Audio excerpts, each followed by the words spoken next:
Folks, today is Wednesday, April 29, 2020. Coming up on Roland Martin Unfiltered, the Trump administration. Oh, they're really optimistic. And Jared Kushner said what they did was remarkable and the best in history. I'm sorry, 1 million COVID-19 cases, 60,000 people dead, and they're praising themselves? Yeah, lots to talk about. Diddy causes a stir by saying black folks must hold their vote hostage, and Democrats must own up and pay a ransom in order to get it. We'll break that thing down with our panel. Also, comedian Godfrey is in the house. It's Wiildin' Out Wednesday. We might well have some fun as well. It's time to bring the funk. I'm Roland Martin Unfiltered. Let's go. He's got it. Whatever the biz, he's on it. Whatever it is, he's got the scoop, the fact, the find. And when it breaks, he's right on time and it's rolling. Best believe he's knowing. Putting it down from sports to news to politics. With entertainment just for kicks, he's rolling. It's on go, y'all. It's Roland Martin, rolling with Roland now. He's funk, he's fresh, he's real, the best, you know he's Roland Martin now.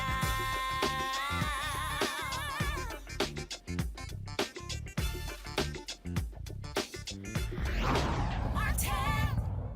All right, folks, here's a breakdown of coronavirus as it stands today. A total of 1,049,431 cases of coronavirus. At least 60,640 people have died from coronavirus. 144,411 patients have recovered from the virus. Now, as we continue to move forward, New York State, Governor Andrew Cuomo breaks down the status in New York in terms of where we stand with COVID-19. Here's what he had to say today. Hospitalization rate ticks down. Good news. Net change down. That's good news. Intubations down. That's good news. COVID hospitalizations, new ones per day, just about flat. That's not great news. Actually up a tick. So that is not good news. What we're watching now is how fast the decline, how low does it go?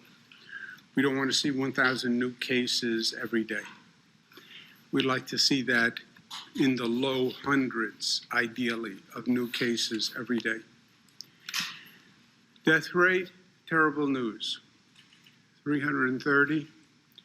You see the decline has been slow at best and still disgustingly high. So we're making progress, that's for sure, but we're not out of the woods yet. All right, so what's also interesting here is you have the experts who keep saying there should be more testing. There should be more things that are being done. But for some reason, you got Donald Trump who's like, I don't really see why that's even necessary. Folks, they're all over the place. They're not really listening to the true experts. That is a problem all across this country. And this morning, something really interesting happened. Jared Kushner was on, and he literally said that states have excess capacity. Yet we talked to the states, they're saying, no, we don't. This is from Fox and Friends this morning, Jared Kushner. And now, everyone's talking about testing, and I have to say that the work that's been done over the last 60 days on testing has been absolutely extraordinary. We're at about 5.8 million tests now performed, by far the most in the world, and you're going to see that number continue to accelerate. We're starting another round of calls with all the governors today to ask them what additional supplies they need, what's their 2-month plan, what's their 6-month plan, and right now we fulfilled all the orders that the governors have. They have excess capacity in their states. Yesterday, Governor DeSantis was saying that he has more testing capacity than he has demand for the tests, and so we're really doing quite well with that. And I always find that we see the leading indicators, and often the media sees the lagging indicators, but the leading indicators, our testing, are extraordinarily positive. And I'm very confident that we have all the testing we need to start opening the country in accordance with the safety guidelines that President Trump, the Vice President, Dr. Birx, and Dr. Fauci laid out on April 19th. Yeah, you mentioned. And now, okay, you know, I'm confused. We have enough testing? But that's not what the experts are saying. My panel is A. Scott Bolton, former chair, National Bar Association Political Action Committee, Eugene Craig, CEO, Eugene Craig Organization, Dr. Cleo Monago, political analyst. Scott, I'll start with you. What the hell are they talking about? I mean, they are literally painting a picture that is completely different from what everyone else is talking about.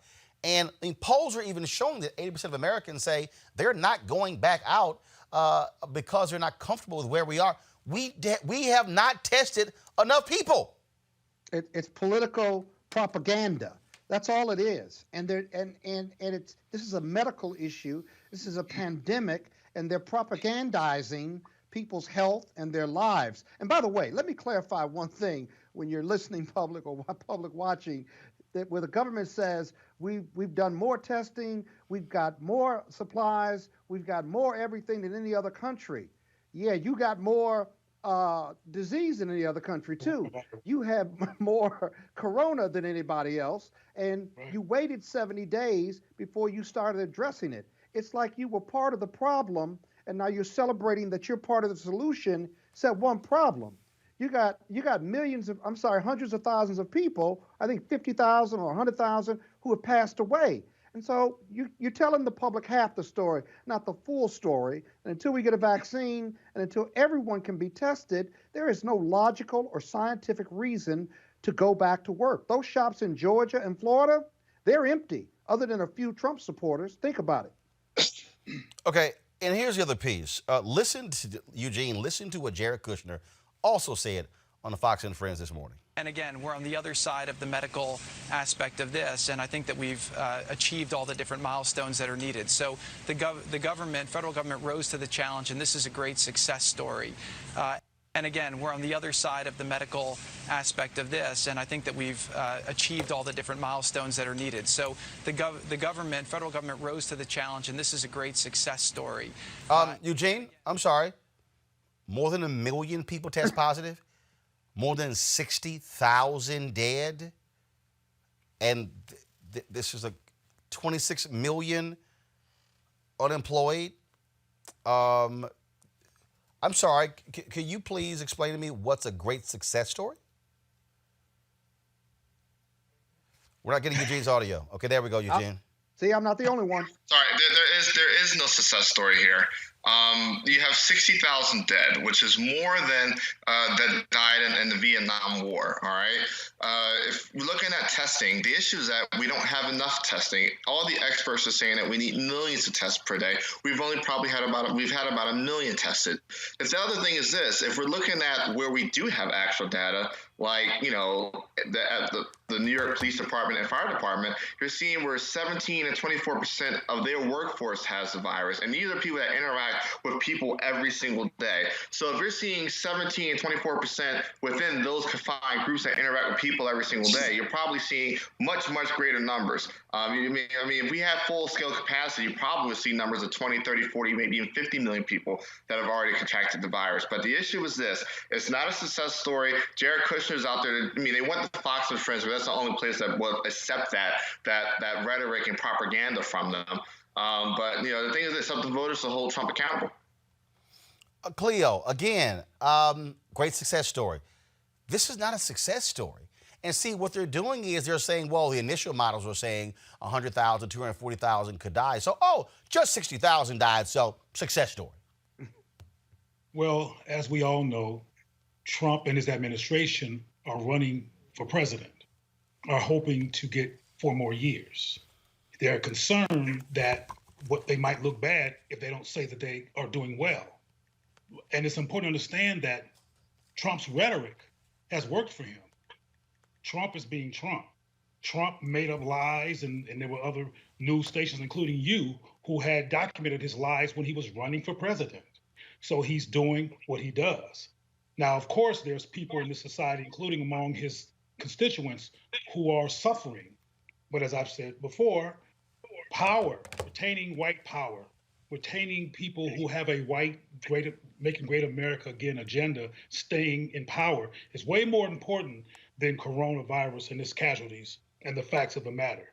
And the facts of the matter has never mattered to this party.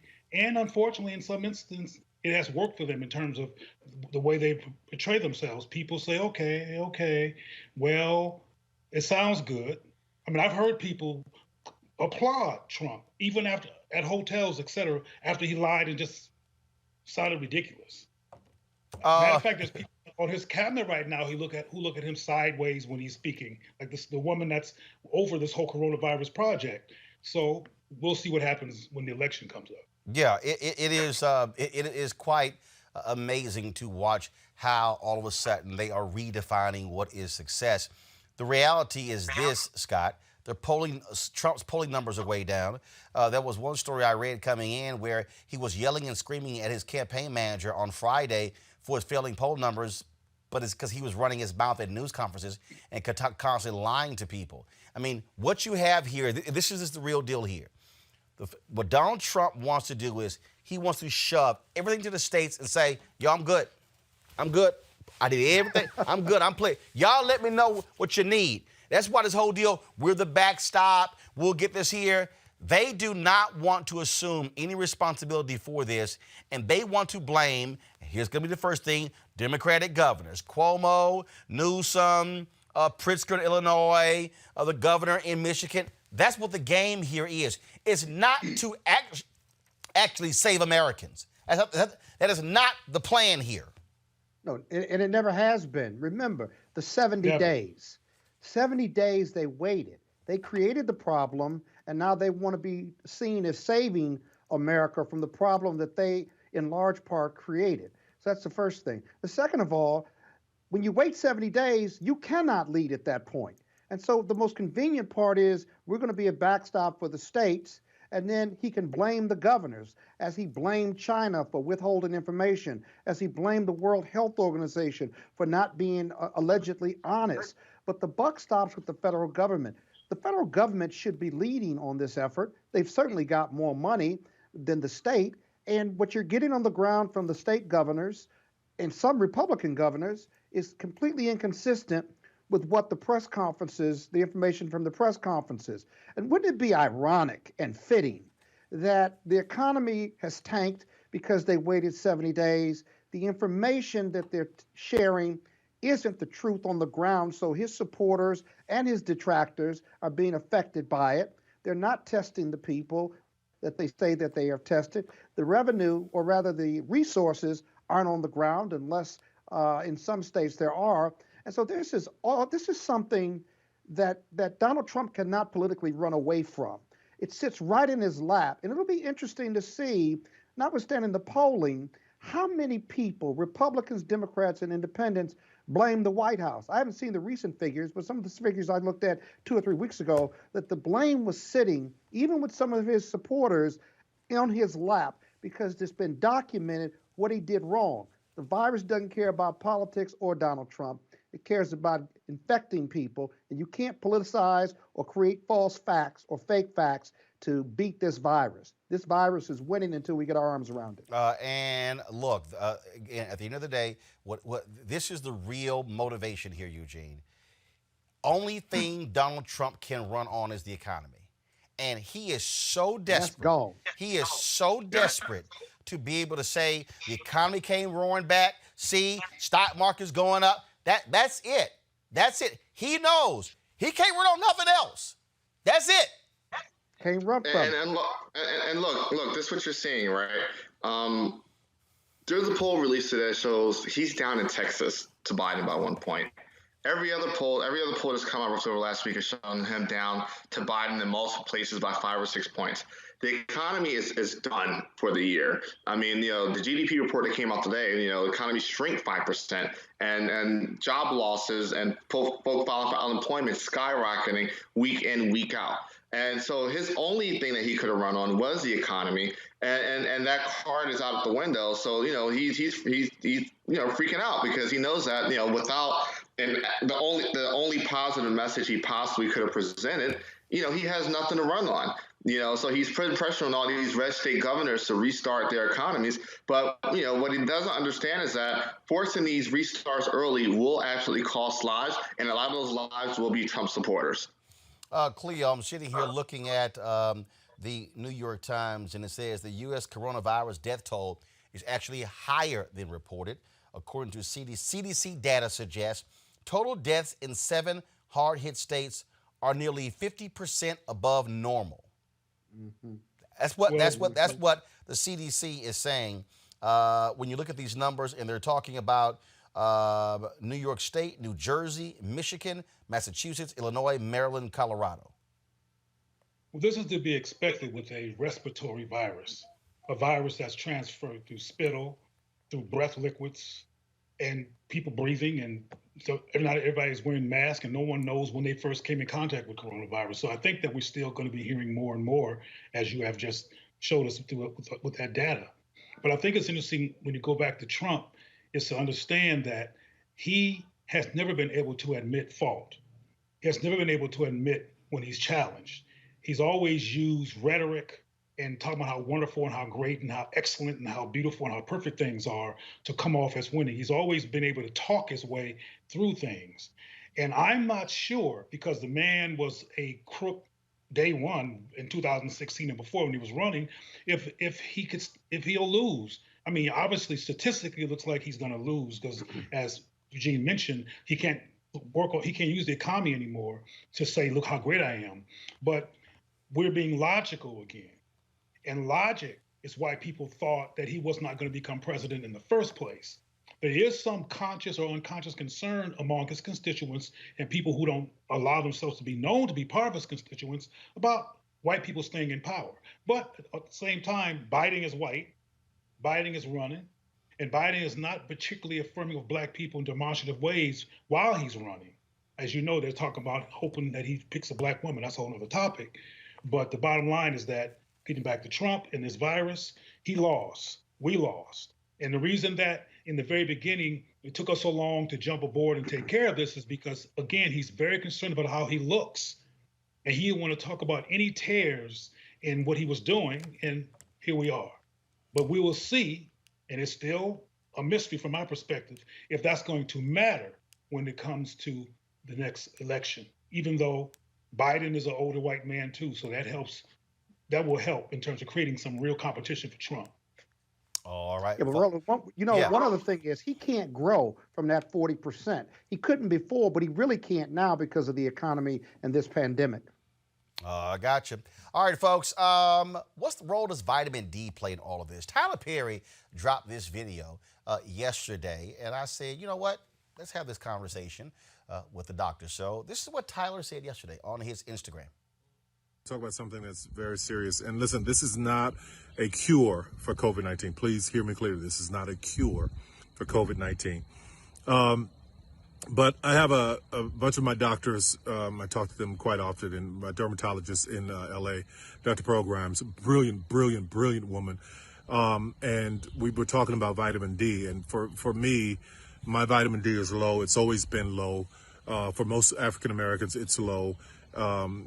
Everybody that I know who goes to the doctor regularly, all the black people that I know who go to the doctor regularly, their vitamin D is low. And why this is important is because it's about immune health. Vitamin D helps with immune health and respiratory health. And what I read in a study out of Spain and Italy and China is that a lot of people who died from COVID were low in vitamin D. Now listen to me. I think that if America this entire nation was keeping record of who was dying, and if they were low in vitamin D or deficient in different areas, we would know it. But apparently no one is keeping a record, which is insane to me. So why am I saying all this? I'm saying that I think that because we are African American people, we are naturally deficient because of the melanin in our skin. It blocks out vitamin D, okay? It blocks out vitamin D. And for the most part, not all of us, I'm not saying all of us, but a lot of us just don't like to be in the sun. And that's where vitamin D comes from. It comes from the sun. So please, please, see your doctor if you can, or call them when you're doing telehealth or what, and ask them about checking your vitamin D. Don't want anybody to go to the hospital right now. I know it's really difficult to do, but a vitamin D supplement is very, very helpful in just immune health. So I've been telling everybody I know, take your vitamin D. Dr. Grimes would be very happy that I'm telling you this, because we as black people, we got to take care of ourselves. Now listen, not just black people are deficient in vitamin D, but we are at higher numbers than others because of the melanin in our skin. So vitamin D can help with immune and respiratory health. So please take your vitamin D. God bless you guys. Stay safe. I love you. We'll talk soon. All right, joining us right now is Dr. UTB Essien, core investigator at the Center for Health Equity Research and Promotion at the Pittsburgh Healthcare System. So, Doc, you heard Tyler Perry talk about vitamin D, what folks are saying, what they're seeing in Italy.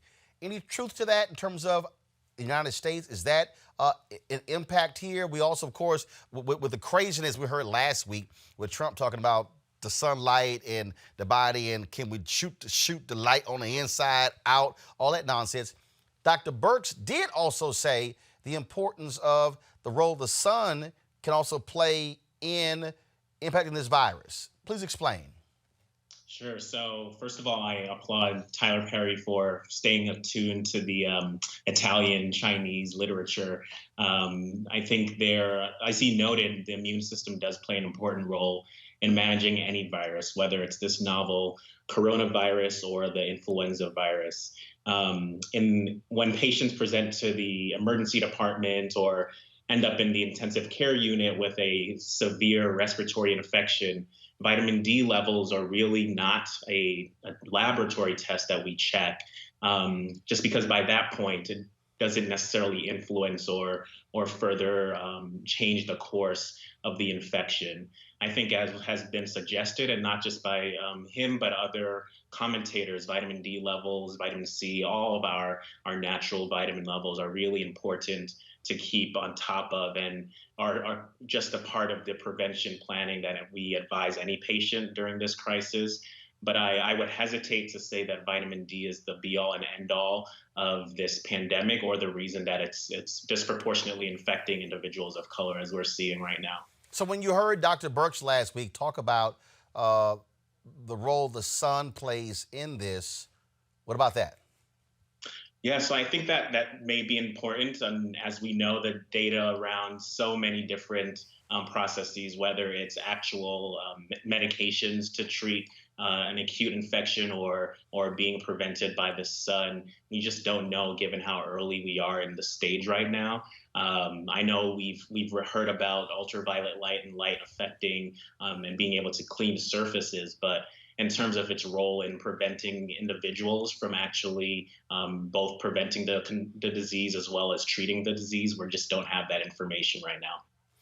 So one of the points that's very interesting when Tyler made that point, I think back to the conversation I had with Dan Gaspy. Dan Gaspy, of course, many folks know, he's the widow of B. Smith. And when he was going through his prostate cancer battle, I ran into him on the streets of New York, and he was like, Roland, he said, same thing. He said, man, get that sun. He kept talking about vitamin D as well. So it was interesting. He said, no, he said, man, I said, look, Dan, I play golf, so I ain't got no problem being out in the sun. I said, I'll be in the sun for a 4 or 5 hour golf round. He says, good, because too many of us aren't getting enough sun. Make sense? No, I think that's right. And as we know, the fact that we are not getting enough sun, I don't think is just because we don't like the sun, as was mentioned earlier. I think we know just in the middle of this crisis that individuals of color are more likely to be essential employees. Those employees aren't typically working out in the sun. They are behind in offices. They are working in maintenance roles or janitorial roles, or even within the health system. So unfortunately, it's not a luxury that many of us have to be able to sit out in the sun. So I think that's one important point to make. But I certainly agree that as much as we can, we need to get out there and practice healthy living, whether it's getting out in the sun and exercising, whether it's eating healthy to be able to obtain the majority of the vitamins levels that we need. So a healthy diet is generally going to get us enough of the nutrients we need without needing to supplement it in any way. But of course, we know we're being asked to stay home as much as we can right now. So being careful and cautious about going out as much as we can would be great. And I'll also note that Tyler Perry mentioned that individuals should try and stay out of the hospital because to get this vitamin D level checked. And I am approaching that comment with caution as well. If individuals are sick, if they have chest pain, shortness of breath, any really scary findings or symptoms, please call your doctor if you have one. Please show up into the emergency department. More and more data are showing that individuals with heart attacks or chest pain, for example, are staying out of the hospital during this crisis. And that, I think, eventually is going to be as scary as the deaths from coronavirus. Well, unfortunately, we also seen the stories of African Americans trying to go to the hospital, get tested, being turned away. Let's see if my panel has any questions. As we're going to put you in a 4-box here. Let's first go with Cleo. Any questions for Dr. Essien? Questions? Well, I didn't have any questions. No. A question. One. A question. Okay, well, I didn't have a question, but I will reiterate, I'm not sure if he's saying that vitamin D and the issue of biosynthesis is relevant or powerfully relevant in this issue, or is it marginally relevant in terms of deflecting the power of the immune system suppression that supposedly we're at risk for because of melanin, which supposedly blocks the sun. Right. No, that's an important question. And today we don't have any large studies or small studies to show that vitamin D levels are associated with higher mortality or higher rate of getting infected. As was mentioned, having a whole healthy immune system, both on vitamin D levels and all of the other levels in our body, are important. But at this time, I don't believe that clinicians or researchers are advising that individuals stock up on vitamin D to boost up those levels, nor are they advising to make sure you check those levels. We continue to advise a healthy diet, eating our fruits and vegetables, exercising as much as we can, whether it's getting out in the sun to do that or otherwise. But the data right now are not supporting yet to boost up with additional vitamin D levels, if that's helpful. Eugene? What are some of the, are there any other alternative ways to consume vitamin D other than like natural sunlight? Yeah, so as I mentioned, our diet generally has insufficient nutrients. I'll have to defer to some of my dietitian colleagues in this realm, but we are able to get sufficient enough vitamin D through our diets. Many of us are eating dairy, some of us are not, but dairy has sufficient vitamin D. Again, as has been mentioned, many individuals of color have lower levels because of melanin and need or require supplementation. But if today you have not been advised to do that, I'll continue to recommend that you work with your diet. I'm a primary care physician, and vitamin D levels are not a test that I generally check in a patient unless they're coming in with concerning enough findings to do so. Scott Bolden, final question. Hey, Doc, Scott Bolden here. I have personal experience with this vitamin D issue. I agree with you. If you certainly can get vitamin D from a number of food and supplies if you're eating a healthy diet. But my doctor, a simple blood test where the doctor directs you on what they want to test, vitamin C, vitamin D levels, all kinds of a complete workup of your blood indicated that I was deficient in vitamin D. And so he put me on vitamin supplements of about 5,000 milligrams of vitamin D. And I've been on them for the last 3 or 4 months. And now after COVID, I'm going to go back and see if that raised my level of vitamin D. And so none of us are spending enough time outside. I'm not a big milk drinker. But the supplements, I find, I mean, I don't notice them other than the fact that I take them every morning, and I presume my levels will go up. That doesn't mean I'm not going to get COVID or anything, but your patients, if you go to your doctor you do a full blood work, if you will, you can see what your vital numbers are across the board. It's really a fascinating process, and then obviously can get supplements if we're not going to get enough through our diet. So I'm on them right now. You don't notice them physiologically, but I'm taking them because of the doctor's order. I urge everyone to get a full blood workup once a year or once every 2 years just to see. So I appreciate your leadership on this issue. And you have a comment on what I just described or what I was prescribed by my doctor? No, I think that sounds right. And like you suggested, I similarly recommend that anyone gets in to their doc once or twice, either annually or biannually. As we get older, certainly prefer to see folks annually and get that full lab checkup. Again, the vitamin D level is not a regular check, just as the kidney tests or the other salts in the blood are. But certainly if your levels are low and that recommendation is needed, I support that, what your doc is doing. And like you said, it's usually a simple pill to take. All right, then. Your A1C levels. So thank you very much. All right, Dr. Essie, and I appreciate it, man. Thank you so very much. Thank you. It's been great. All right, thanks a lot. All right, folks, let's go to our next story, and that is House leaders will not bring lawmakers back to D.C. for work next week after being warned by the congressional physician about the continued spread of the coronavirus in D.C. and its suburbs. That means they will continue to be on the sidelines while Senate Majority Leader Mitch McConnell brings his chamber into session to process Donald Trump's judicial nominees and start work on a new coronavirus relief bill. First of all, let's just be real clear, Eugene. They don't give a damn about that relief bill. Mitch McConnell he's all about the judges. He does not want there to be any delay whatsoever in confirming far right-wing, largely white male judges. That's right. Listen, Mitch is concerned about power. All right, that it comes down to one thing only: power. And look, he will confirm these judges if he was the only senator on the floor of the Senate. He's considering it doing the world a courtesy by recalling the entire Senate back to the chamber. But let's make no mistake, if it was just him and another senator calling the question, he would still get it done. And so that's what it comes down to. I mean, look, the House has taken, the advice of the congressional doctor and heeding it and maintaining social distancing and physical distancing. But, Mitch literally does not care, even though senators have already contracted COVID-19. But, his thing is this, he's going to get it done on his terms the way he wants to do it.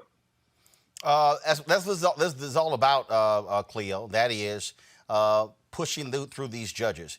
And in fact, what they've done is they've actually made the federal bench whiter and more white male as a result.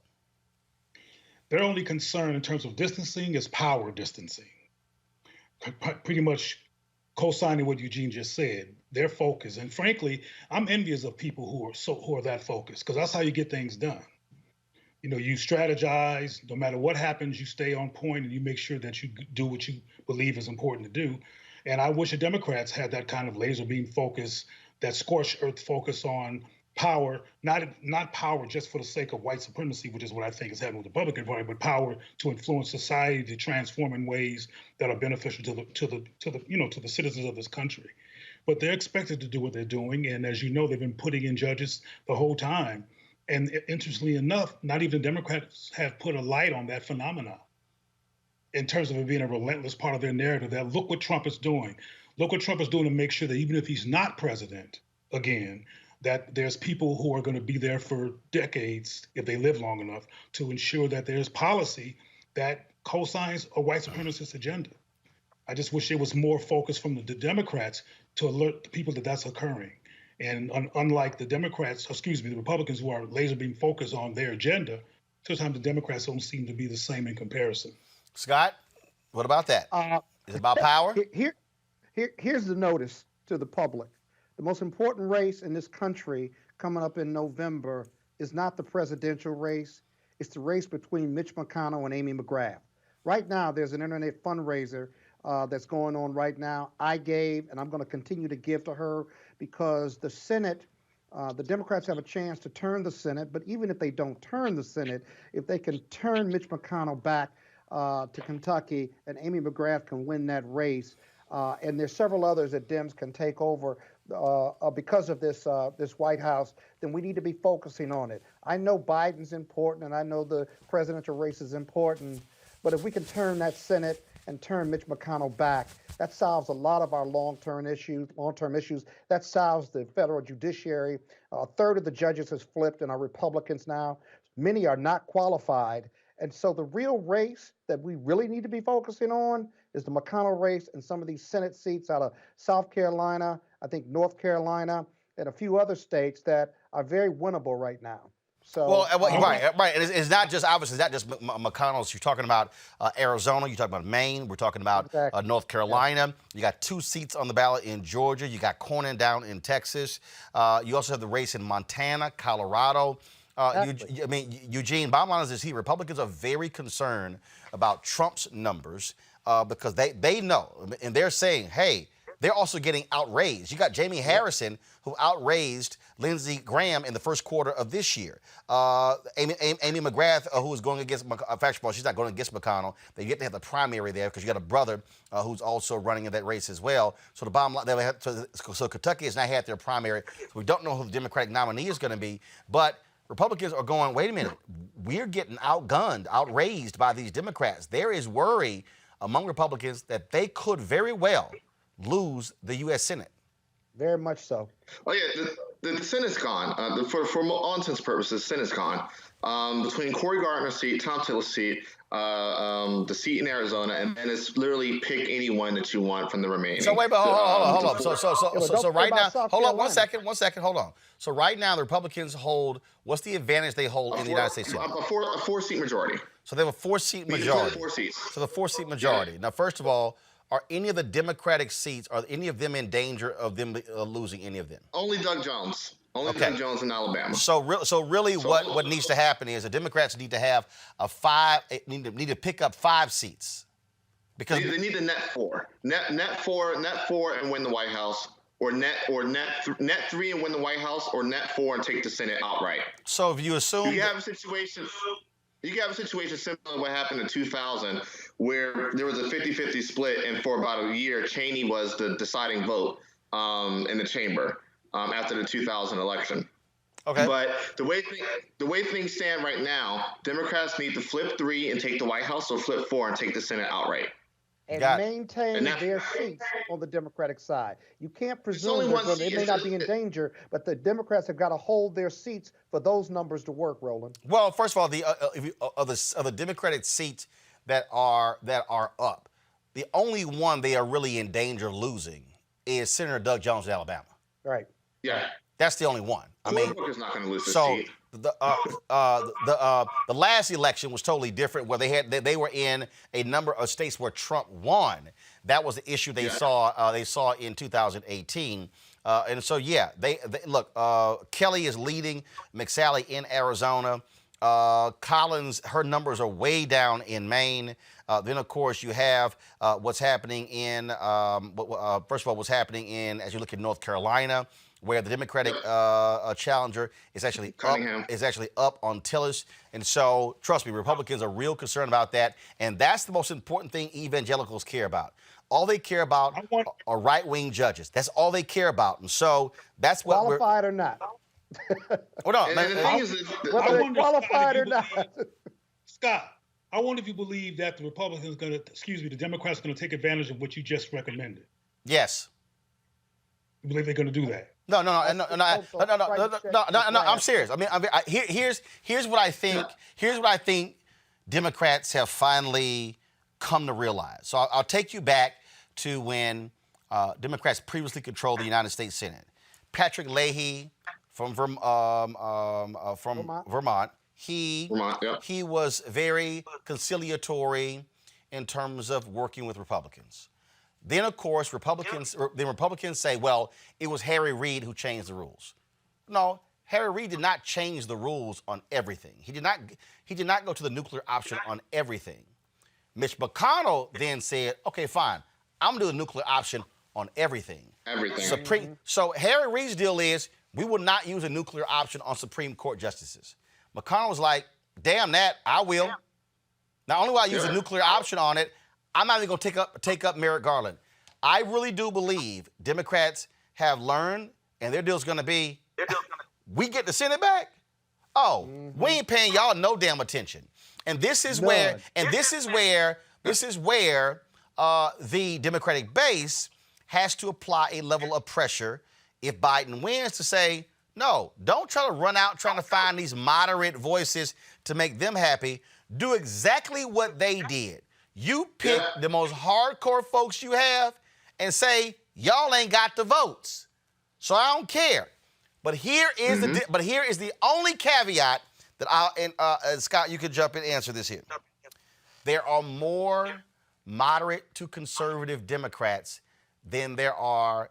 Ain't no moderate to liberal Republicans. So part of the problem for Democrats that you have some Democratic senators who are from states that they got to play the moderate to conservative game. That has always been the problem. The Democratic tent is actually far much wider, Scott, than the Republican tent. Republican, you're right, far right, hard right. That's it. Yeah. There's nothing to this side of far right. And that's the difference between the two parties. Scott, answer the question, then we'll go to our next topic. Well, we got to do something about those moderates like Doug Jones. We got to keep them in the fold, but when they're in the Senate or even in the House, we got to protect them. Sometimes we won't have their vote, but sometimes it won't matter. And so whoever's the leader in the House or Senate who's a Democrat, we got to protect those folks because we can get them to vote on most of the issues that matter, whether it's the far left or middle left of the Democratic Party. But we got to protect them. And that's a management issue from leadership once these elections are over. Talk about power of the vote. Last night, Diddy was having a chat with Naomi Campbell, and he caused quite a stir when he said this. The black vote is not going to be for free. We're going to have to see some promises. You know, what are we getting in return for our vote? Nothing has changed for Black America. And in order for us to vote for Biden, we can't be taken for granted like we always are because we're supposed to be Democrats or because people are afraid of Trump. It's whoever's going to take care of our community, whoever wants to make a deal. It's business at this point. You know, we can't trust politicians, you know, so we want to know very clearly, just like Trump made it clear that he wanted to build a wall, Biden needs to make it clear that he's going to change the lives and quality of life of Black and brown people, or else he can't get the vote. I will hold the vote hostage if I have to. You said it here, said it first. Breaking news. Breaking news. All right, let's unpack that. First of all, that did not sit well with some people. Here were some of the comments that folks made. Kenny Burns, who is a promoter, he was an influencer, he said, Puff put this statement, this statement is very irresponsible at this point. The only option is to get Trump out of office. Come on, champ, encouraging people to stand by is not an option. Vote or die. Then he said, that's what he posted on Diddy's page. Then he posted on his page, you erased my truth. Wow, Diddy, you erased my truthful comment and keep the vote for Trump comments on your page. Then you block me, LOL. And you're really going to wait till it's two candidates to say that you're holding our vote?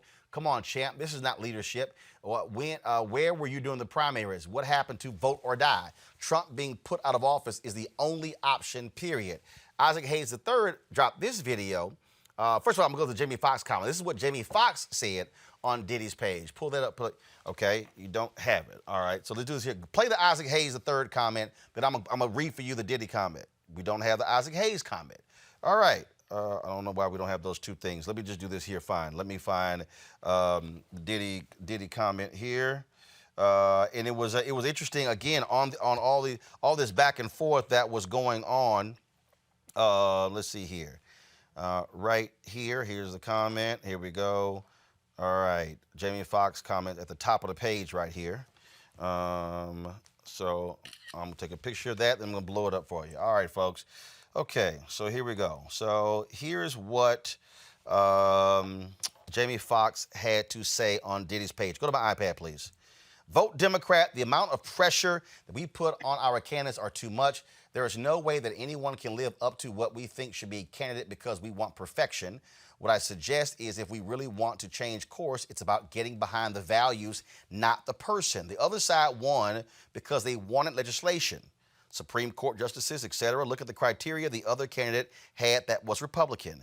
The guy said grab them by the you-know-what and got 97% of the evangelical vote. That's what Jamie Foxx said in response there to Diddy's comments. One of the other interesting videos that I saw, as I said, was by Isaac Hayes III, and he spoke about this very issue, offering up what he said is just his opinion. So go to my iPad, please. About how his vote or our vote will be held up for hostage against Joe Biden if there's not something for black people in it to vote for him. I first want to say that I disagree with Diddy. I also implore everyone that heard what he said to disregard his message. And that's just my position on it. I have nothing personally against Diddy. Sean Diddy Combs, we've met a couple times. I have nothing against you.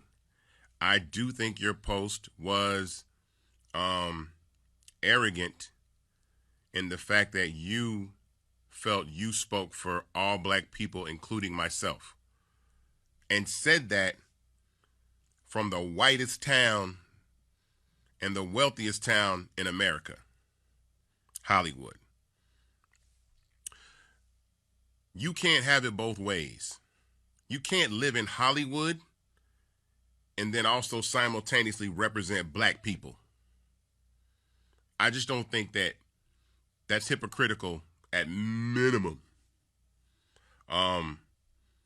You are a genius entrepreneur and entertainer. But to use your platform at this juncture in the crisis that we're in is irresponsible. It was thoughtless, and it was unnecessary. I definitely believe that a black agenda is necessary. I want to say that. Most importantly, black people have a right to have their demands met, but it's how we go about it that is the worst execution that will never, ever, ever happen. First of all, we as black people need representation. Everybody understands business. If you have to sue somebody, do you walk in a courtroom by yourself or a group of y'all go in a courtroom without an attorney? No. You hire an attorney to articulate exactly what you want in the form of a demand and argue that legally to a positive result. That is what implementing a black agenda is. And politicians are the best way to do that. Not the politician that you want to make change, but the politician that you want to influence change. In Atlanta, Georgia, from the civil rights movement up till now, black people have not asked white people for anything. We realize that a bunch of us live around each other, and if we simply get up out of our houses and go vote, that the representative that we choose, who best suits our interest, we can put in power and change the laws for ourselves. All right, folks, you can go to, of course, Isaac's page to see the rest of that comment. All right, so I got my panel here. Can't wait to hear what y'all got to say about what Diddy's comment is. So let's start with Cleo. Well, if I heard Diddy correctly, and there was a lot of nuance to what he was saying, he's saying that the Democratic Party, he's saying a few things. He's saying that the Democratic Party has taken the black vote. Well, let me preface my comments with this first. People going, I don't support Trump. I will not be voting for Trump. I will be voting against Trump. So let me make my position clear because people are going to be reading the stuff when I say what I'm getting ready to say. The Democratic Party for decades have taken the black vote for granted. Black people are consciously or unconsciously analyzing what happened during the Trump years and not a whole bunch happen for black folks. There are black men like Diddy who have an infatuation with Trump because he appears to have more courage and balls than Obama. And ironically, they're infatuated with his straight upness as opposed to, for example, when Obama was called a liar during that congressional speech, he didn't say nothing. And we can go on and on with some of the things that have some black people, particularly males, looking at Obama as not particularly strong. I don't support Trump. I don't think he's strong. I think he's nuts. But I do understand how people are interpreting him as a so-called strong leader, even though he's dysfunctional and a liar. People like Diddy, there's a lot of brothers who are thinking like him, who are saying both of them have good points, both of them has bad points. They have to prove something to me. That's a real perspective. And I also understand the perspective of get Trump out no matter what. But what people need to understand is that everybody has that perspective, because not everybody believes that what the Democrats has done in concrete terms has been particularly beneficial to black people, have protected black people from police brutality, have protected black people from the wrath of the white supremacist agenda of this country. And they don't feel like they've been defended, protected, or even spoken to in demonstrative ways by the likes of Obama and other Democrats. So people like Kanye and like Diddy are not looking at Biden and Trump as the devil and the angel. Look at them as people who have devil qualities and both who have angel qualities. And if they don't, and if Biden, who's supposedly the blackest of the two because of the Obama association, does not demonstratively show and articulate things he's going to do for black people that he's going to be able to be convincing about, a lot of black people, particularly males, are not going to vote for him. Oh, Scott, listen. So Scott, listen. So Scott, so hold 1 second. 1 second. Hold on. Wait. Scott, wait. So, take into account, Scott, what Cleo just said. One, do you believe it is true that Democrats have taken black voters for granted, have not done anything for black voters? And what do you have to say about, again, Diddy saying, hold the vote hostage? Go. Well, first of all, of course, the Democrats have taken our vote for granted over the years because black people don't have any leverage. We don't have anybody to leverage against the Republicans but to vote for Democrats. Republicans don't have anything to offer black people other than these pro-business black people who don't care about the race question, where racism is #1 top 5 issue for people of color. Republicans aren't for voting rights. They're not abortion rights. They're not for civil rights or human rights. The Democrats are, but they take us for granted because we don't have anywhere else to go. What's Diddy going to do? You're going to hold it hostage? You need another Democrat in the race against Biden to have to leverage that type of policy or hostage taking. So now you're going to hold the vote hostage against Biden. We're going to vote for Trump. We've seen what that looks for. So it's not smart to say that with your following. What's smart is that we need to negotiate what we want and what our resources and negotiate commitments with Biden because he's going to be the nominee. And compared to Donald Trump, there is no comparison. We have got to vote. And Diddy, if you want to hold your vote hostage and don't vote, you're contributing to the vote for Donald Trump, whether you pull the lever or not. It's just that simple. This isn't even hard. And so we need to stop trying to leverage something that we don't have. We got to vote Democrat because the #1 priority, our political enemy is Donald Trump. It's no time for this leverage discussion. After the Democrats get in office, let's have that leverage discussion. And right now, let's talk to Biden about how the congressman from South Carolina, the majority leader, saved the Democratic Party, saved Biden's nomination, and we need to be negotiating with him right now, not about not voting for him, but about what we're entitled to, what we want, and how he's going to change urban America and the life of black folks. Better, bigger, and brighter, even under Barack Obama. How's he going to do it better? We negotiate that now, but we don't say we're not going to vote for you because that'll bring on deaf ears. Eugene. And I don't think he said he was not. Hold on, Cleo and Scott, hold on. Cleo and Scott, hold on. Eugene. All right, I got 3 quick points. All right. The first is this. This is extremely ill-timed and irresponsible on Diddy. I mean, extremely ill-timed, irresponsible. If he wanted to take this stance, he should have took it a year ago when there was an active Democratic primary, and he could have maybe even played kingmaker within the primary. I mean, he has the cash, he has the influence. He could have leveraged both to a candidate that he liked or supported. That's the first thing. The second thing is this, all right? We got to look at what's going on with Diddy over the last couple of weeks for what it is. He's fetishizing and bastardizing this space. Revolt's hurting for content. Most of the entertainment industries are shut down right now. So what does he jump to? News, because, in his eyes, it's easy to produce, right? And so what is he doing? He's now taking a stance that, one, will hurt black people in this particular time, but two, it's just to grab headlines and clickbait to maybe drive attention to, whatever, show that he's black news show he's trying to develop. We always welcome more, black media, but this isn't the way to do it.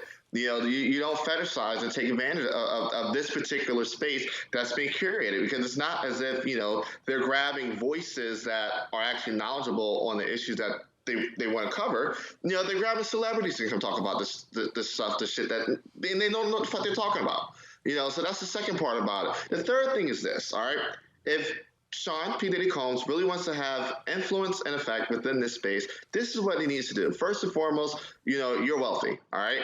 Do what white wealthy people do if you want to play the same game. Gather some other wealthy folk and throw cash behind candidates. It doesn't have to start with Joe Biden. It can start with black Senate candidates. It can start with black House candidates. It can start with black candidates at the state level or at the state house level. But if you want to actually have an effect on policy and want to hold vote hostage, you need to make sure it comes with dollars to empower candidates that have the ideology or push the policy platforms that you want to support. Secondly, in my eyes, it looks like it's just a play for Diddy to get it to sit down with Joe Biden. But even if that is the case, all right, if that is the case, you need to be organizing black hip hop that have dollars to throw cash around. I mean, the game is very, very simple, and the way he's going about it is very, very trash.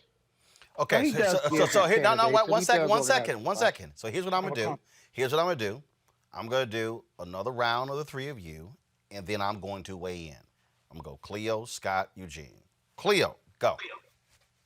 I interpreted Diddy's comments as him not saying simply that he was going to hold his vote hostage, was that he was going to make a decision and that he was going to vote. He's saying that, from my perspective, that neither Biden or Trump has his vote right now. And I think that's bothering people who are scorched earth. Let's get rid of Trump, period. Let's not think. Let's not critically analyze. Let's not do any of the things that might come from talking about hostage.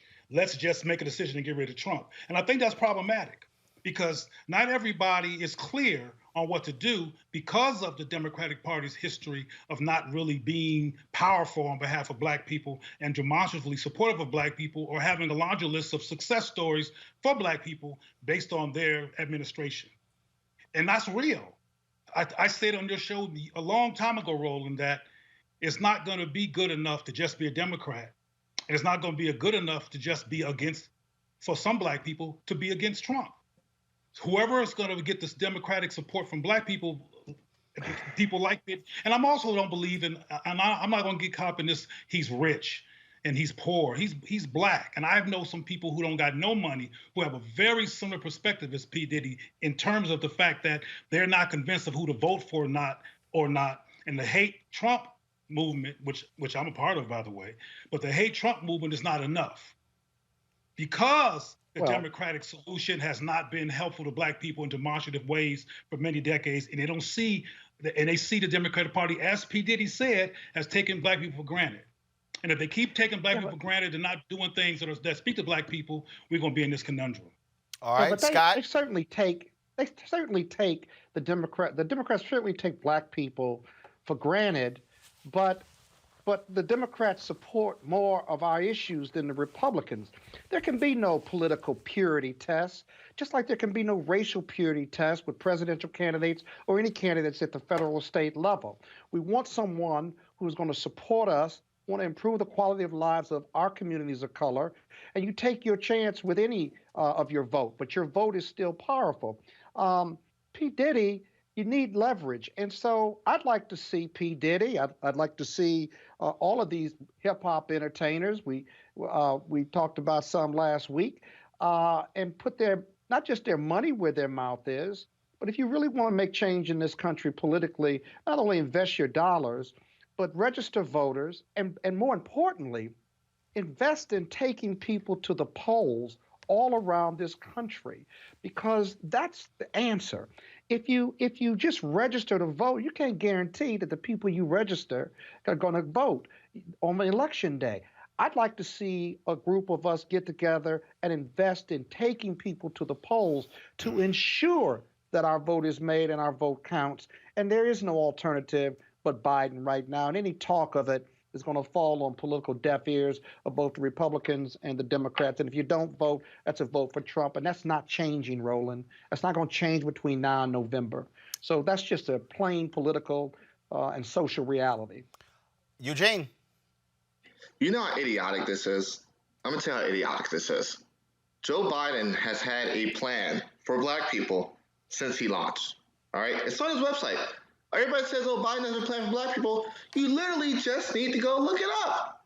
And Diddy employs thousands of people, and any of them could literally just went to Joe Biden's website and said, oh, shit, there's Joe Biden's plan.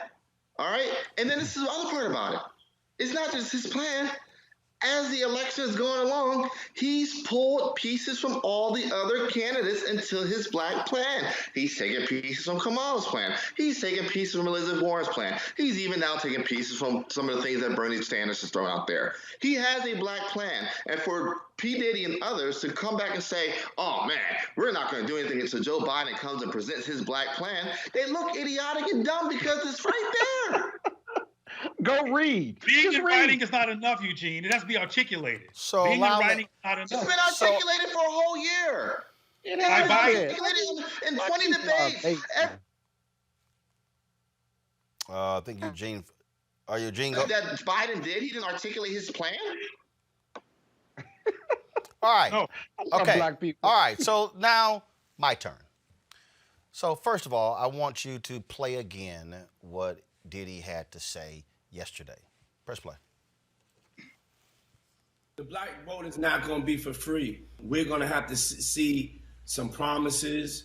You know, what are we getting in return for our vote? Nothing has changed for black America.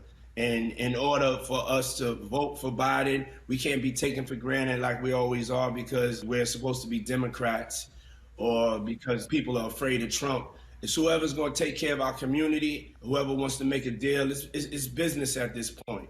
You know, we can't trust politicians, you know, so we want to know very clearly, just like Trump made it clear that he wanted to build a wall, Biden needs to make it clear that he's going to change the lives and quality of life of black and brown people, or else he can't get the vote. I will hold the vote hostage if I have to.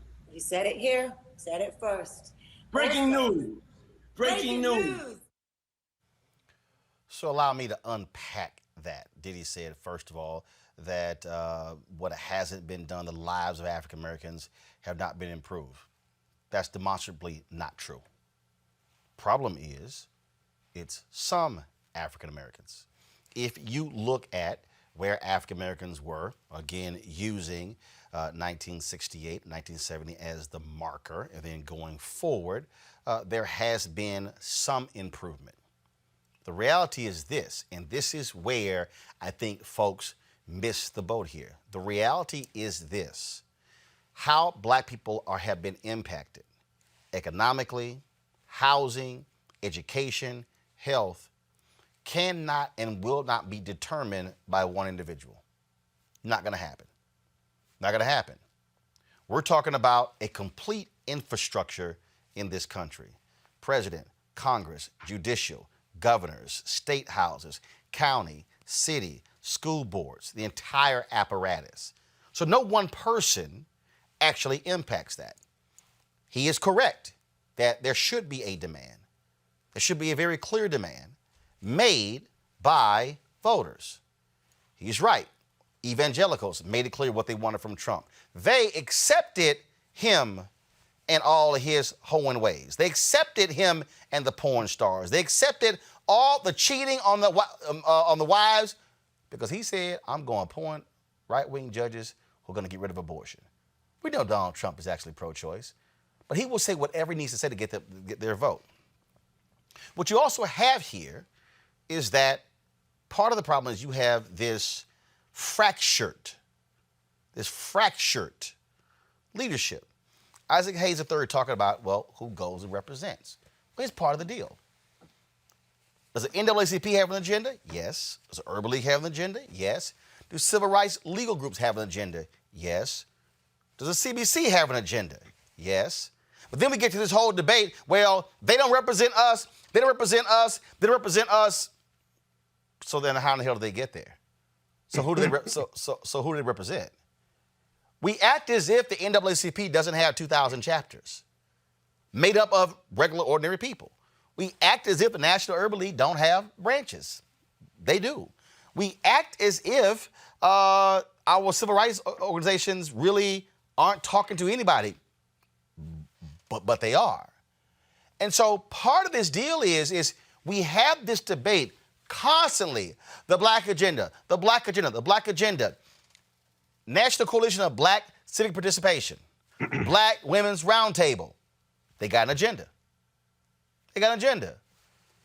Sororities, fraternities, Black BYP 100, Color of Change, they got an agenda. I mean, all these groups have agendas. You have people who are gay, who trans, church, conservative, who are sports, entertainment, media. I can go down all of them have agendas. The question then becomes, to Scott's point, how do you then mobilize and organize after the fact? Yep. See, that's the fundamental issue that I believe we keep missing. Let me take you back. I said the exact same thing. You can go back and read Essence Magazine, January 2009, where I wrote that we can't just be excited and think these things are going to happen just because Obama's there. Said it point blank.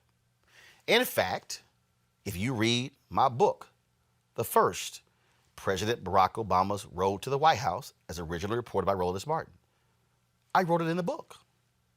Spike Lee, in my interview with him, says it, that these things are not going to magically happen just because you got a black president. It's what you do also after the fact, which now means how do you mobilize and organize?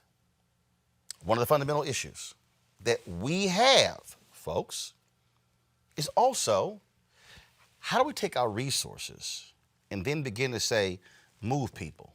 So let me just give you an example. Where did Reverend Jackson really derive his power from? When he ran in 1984 and 88 and put 2 million new voters on the rolls. Mm-hmm.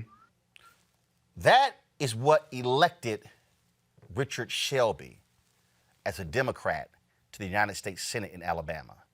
Now, he later became a Republican. But if you go back, Richard Shelby was elected as a Democrat in Alabama due to the black vote. If you go back and study, especially 1988, you will discover a number of African Americans who ran for sheriff, city council, county commissioner, state rep, state senate for the first time and won. Because Reverend Jackson put to going out, registering people. Y'all, that's a tangible number.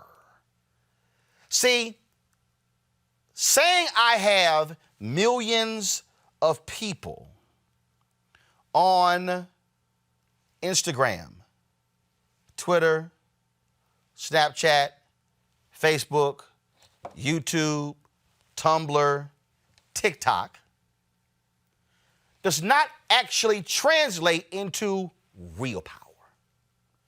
Real power is when you're able to come to the table and say,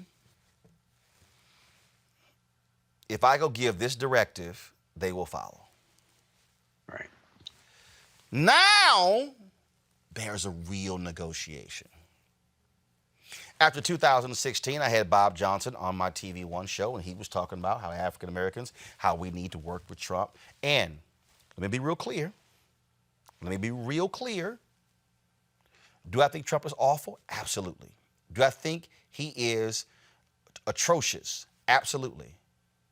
But are we still constituents of the United States of America? You damn right. And so therefore, we still deserve a seat at the table. Fine, we'll bring our own chair.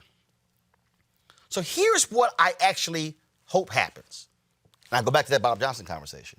When I said, Bob, when are we going to create a black specific fund whose sole job is to register, train, educate our people?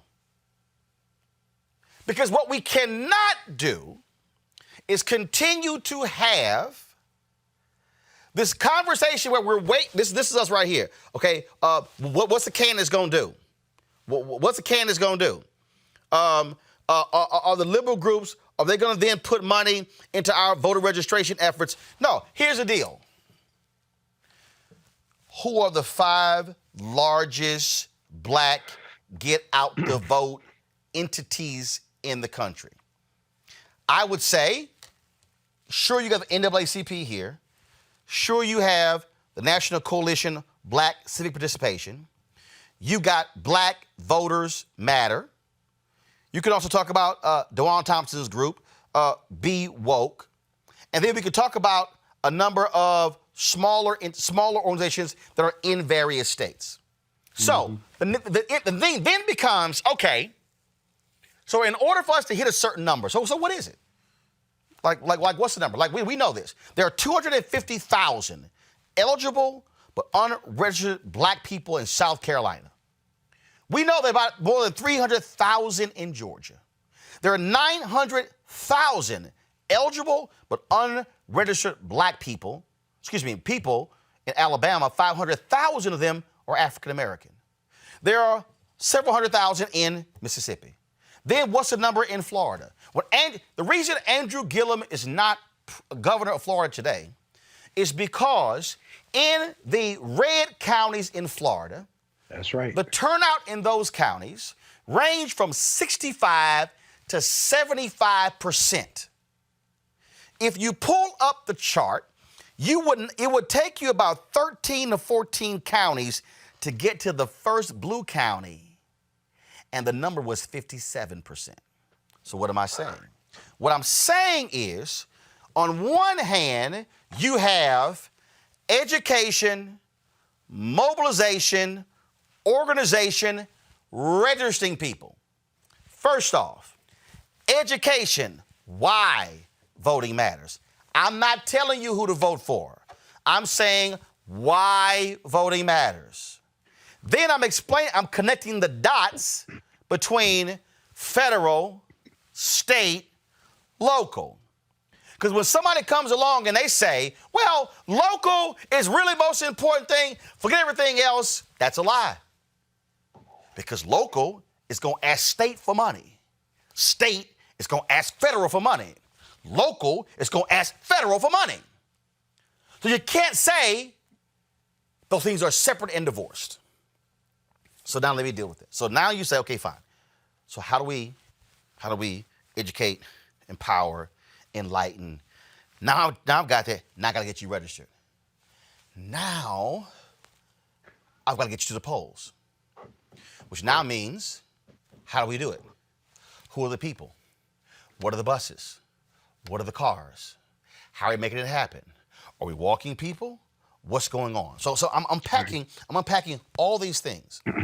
So now the question then becomes, is there a number? Is there a number? And that is, do these black organizations, based upon their budgets, and y'all, I talked to them, they all have budgets.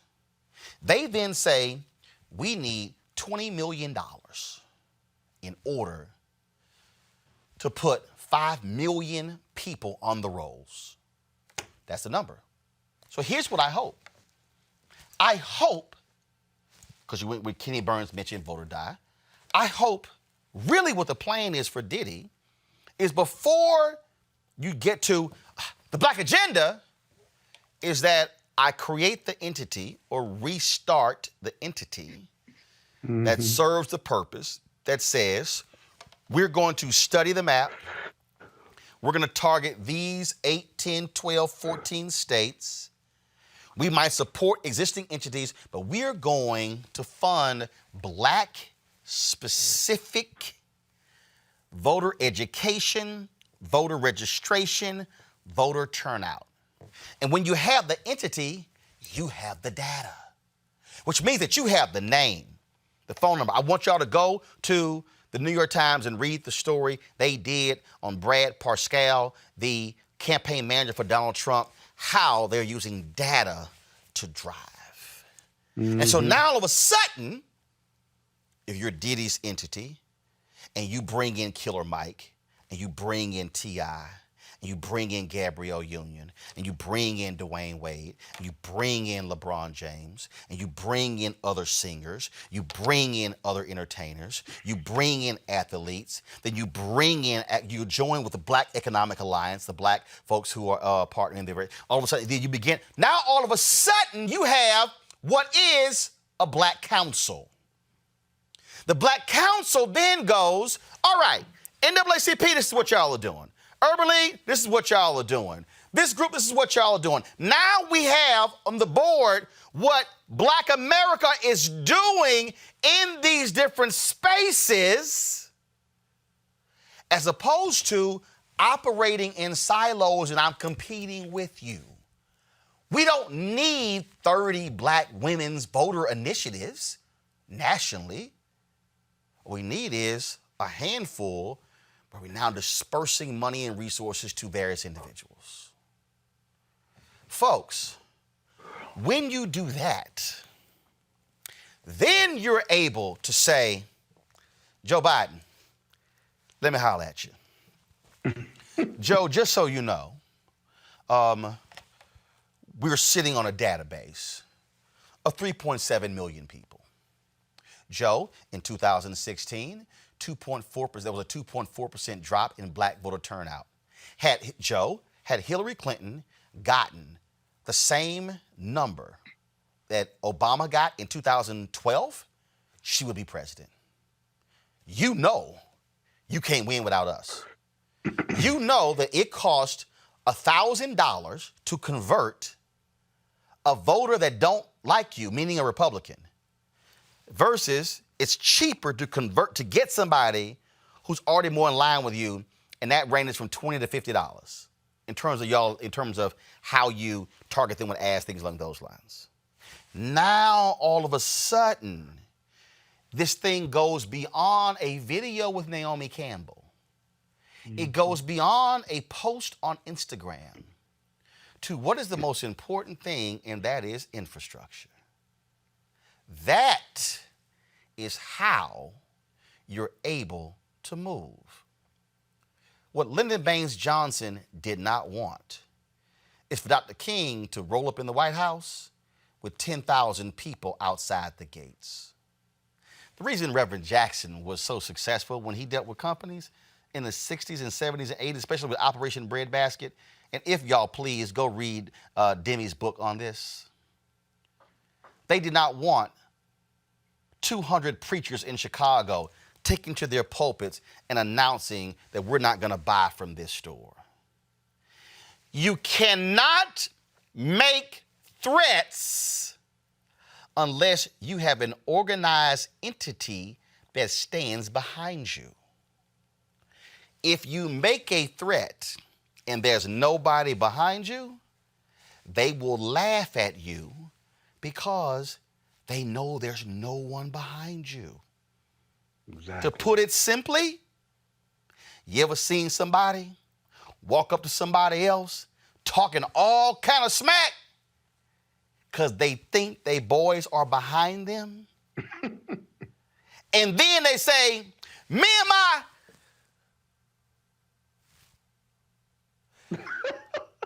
Now everything changes because they now realize ain't no backup.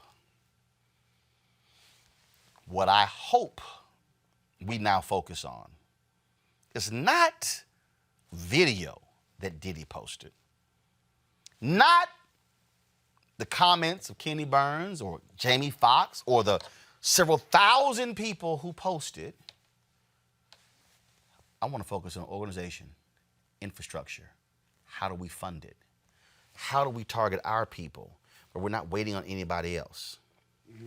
That is how you then use leverage. Because no politician wants to be in a situation where when they go give a speech, 5,000 or 10,000 people are showing up protesting them. They don't want to have a situation where, like gay folks did, who were in the military, who chained themselves to the fence when Obama was president.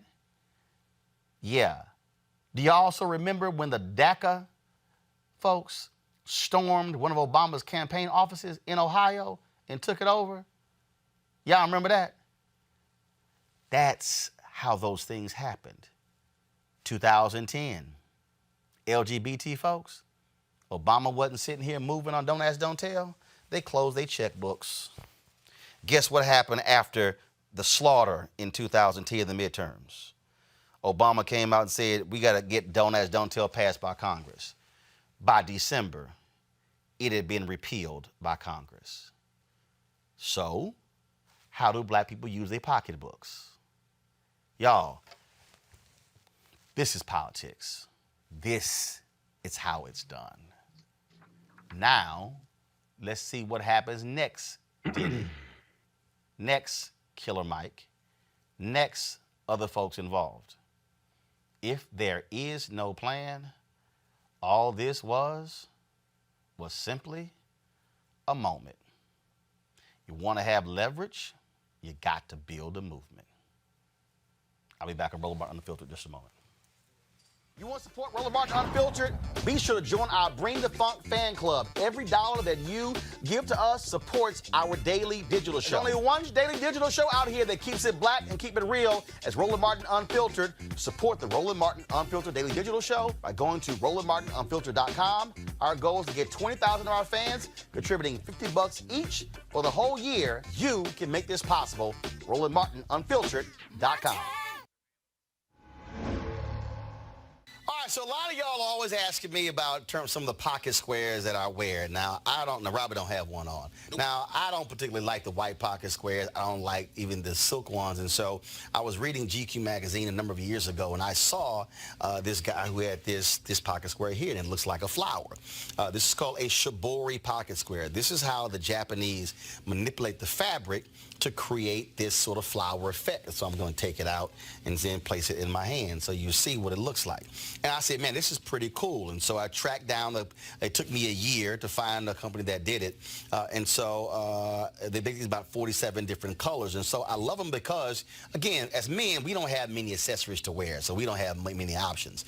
And so this is really a pretty cool pocket square. Now, what I love about this here is you saw when it's in the pocket, you know, it gives you that flower effect like that. But if I wanted to also, unlike other, because if I flip it and turn it over, it actually gives me a different type of texture. And so therefore it gives me a different look. So there you go. So if you actually want to get one of these shibori pocket squares, we have them in 47 different colors. All you got to do is go to RolandSMartin.com/pocket squares. So it's RolandSMartin.com/pocket squares. All you got to do is go to my website, and you can actually get this. Now, for those of you who are members of our Bring the Funk fan club, there's a discount for you to get our pocket squares. That's why you also got to be a part of our Bring the Funk fan club. And so that's what we want you to do. And so it's pretty cool. So if you want to jazz your look up, you can do that. In addition, y'all see me with some of the feather pocket squares. My sister, who's a designer, she actually makes these. They're all custom made. So when you also go to the website, you can also order one of the customized feather pocket squares right there at RolandSMartin.com/pocket squares. So please do so. And of course, it goes to support the show. And again, if you're a Bring the Funk fan club member, you get a discount. This is why you should join the fan club. All right, folks, welcome back. I meant to hit this button. Go to my iPad, please. Eugene made this point. It's right there. Y'all see right there? Joe Biden's agenda for the black community, it's right there. If you click the button, you will see what is on here. Okay? Create wealth in the black community, invest in our community through housing, protect and build on Obamacare, invest in our students and educators, support education beyond high school, invest in the clean energy revolution and environmental justice, make a transformational investment in our country's infrastructure, strengthen the right to vote, strengthen America's commitment to justice, end violence against women. Those are what's on that agenda. Real quick, I'm gonna go to our panel before I go to my next guest. It's there, Cleo, but you said, though, you got to communicate it. Okay, Cleo, how do you do it? You make it a part of the discussion when you're running for president. You make it something that you demonstratively break down for your audience while you're being the candidate, while you're trying to prove yourself to the people that you want to vote for you in terms that are undeniable. That is sitting on a website is not good enough. That is there is good, but it's not good enough. So you're saying he's never discussed it? Well, I don't know if he's never discussed it. I haven't watched every debate. I haven't watched all of Joe Biden's moves. Right, but if you're saying he needs to do this, but you haven't seen the debates, how do you know he hasn't done it? Well, because the ones I have seen it, he hasn't done it enough for me. Hold on, you said enough for me, which means he's done it, but he doesn't enough. So which one is it? He has it, or he's not done it enough? Okay, I'm saying two things. One is I have not followed all of his movements. He might have done something, is very likely he's done something that I've never seen. But I have seen him debate. I have not seen him or any of the candidates talk about issues wrong to black people in ways that made it real clear that they had our back. Well, and this is what I'll say, Eugene, part of that problem is but that's also what happens when you also don't have discussions, where you don't have debates or town halls on black networks where black people are. I mean, let's just cut to the chase, y'all. You're not going to have those conversations in depth on mainstream networks that are white controlled. You're not. So, I mean, we can, it's like we want these things to happen on MSNBC, CNN, ABC, NBC, CBS, ABC. That ain't happening. So part of the issue here is, which I've been saying, I'm gonna need black networks to also wake the hell up to share that kind of information for our people. I just want one black network to have a damn town hall with Joe Biden or even Trump. Give me one. In Roland, that has not occurred. It does.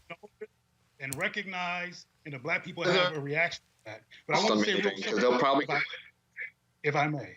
Real quick, but I'm going to Eugene, then Scott. Ever since I've known of you, you have been able to brilliantly address political issues. What you just got finished breaking down was all true. I support it. It was brilliant. If anybody actually followed step of what you recommended, we would be in good shape. There's some perspectives and states of mind in the black community that maybe one day we'll deal with that have an impact on how black people respond, as particularly black males. I said before on your show that there's a lot of black males who are going to support Trump and or who are going to talk like P. Diddy in terms of being neutral and need somebody to prove something to them. There's a perspective, there's a reaction to a hostile environment that black men live in that this society and that Democrats has not resolved. Got it. The police brutality, the portrayal in media, the criminality, the over-incarceration, et cetera, has not been resolved, and there has not been a Democratic Party speaker that with some power and clout that's act like they care about that issue enough to change it. So, along with how I described Obama earlier, these things have a cumulative effect that throws a wrench in whether people should trust Biden or anybody else or not, and they have to prove themselves, and they usually don't. And because they don't, that's why black people don't go to the polls. They went to the polls for Obama because he was black. All right, Eugene, then Scott, and then I'm going to my next guest. Go, Eugene. The thing is this, a black network eventually has to step up, and with proper planning, it actually could be a cost-neutral situation. It would have been a cost-neutral situation because you're going to have sponsors that are going to set up and want that airtime. And it didn't happen this cycle. It absolutely 2022, 2024. It absolutely has to happen.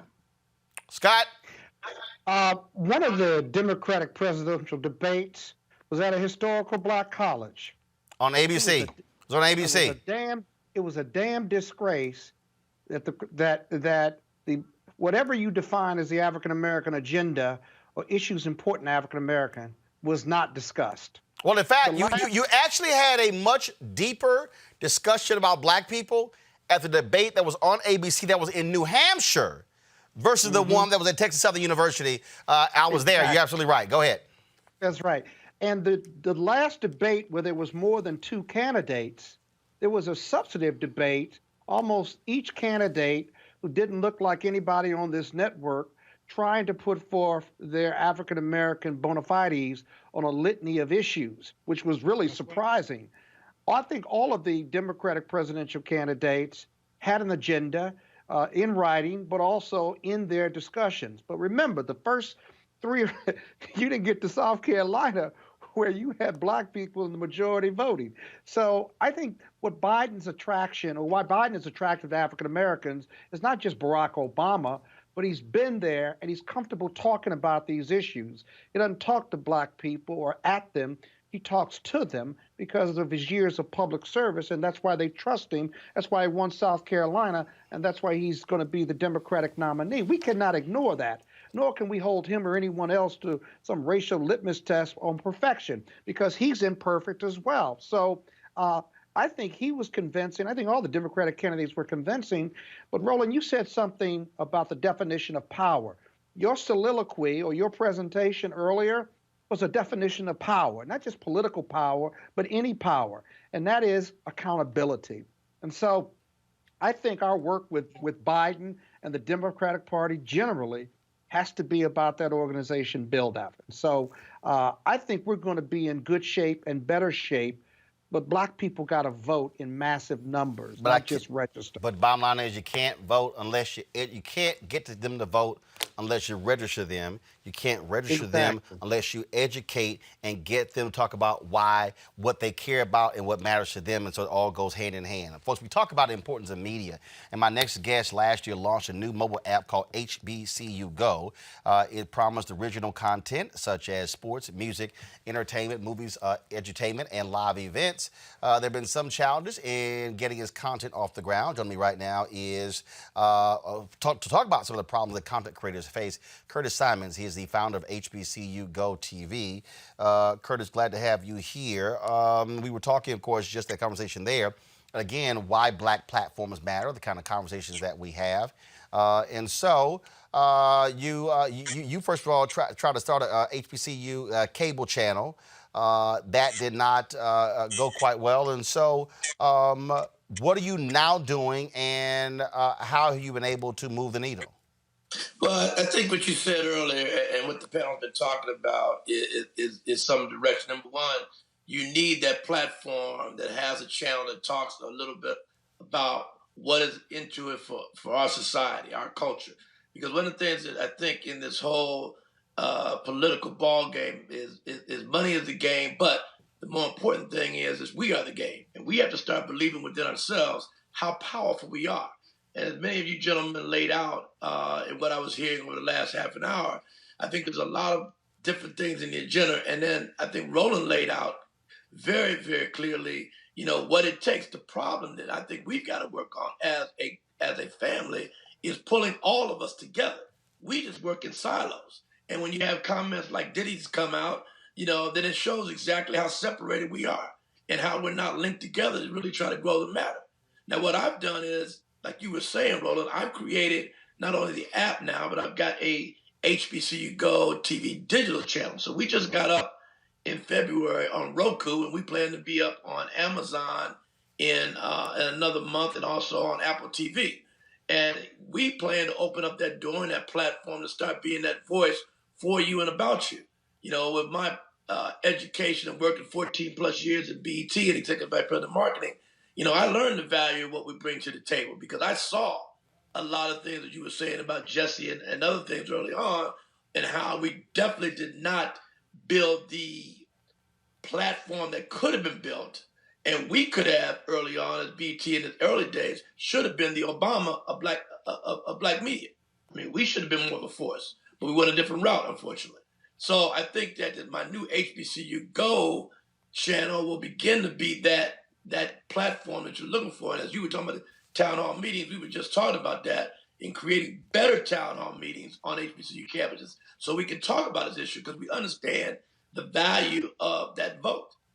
So this channel will be dealing with a lot of that in the area of education, entertainment, sports, lifestyle, fraternities, and really talking about the value of HBCU schools. I mean, one of the things that I'm tired of hearing, a graduate of Central State University in Ohio, I'm tired of hearing the word that HBCU schools are not valued, because we are. And that's the one thing that this channel will be out there to drive more of that and educate more people on that value. So and I think we have some issues with your video, so hopefully we'll get that straight. So Okay. the app so folks out there who are watching, so the name of the app, is it HBO Go or HBO to go? HBO Go. I'm sorry, HBCU Go. Yeah, HBCU Go, yes. HBCU Go, all right, let's go, let's see here. Okay, Henry, go to my iPad. So HBCU Go, a hang time experience. I'm here on the App Store. Let's see here.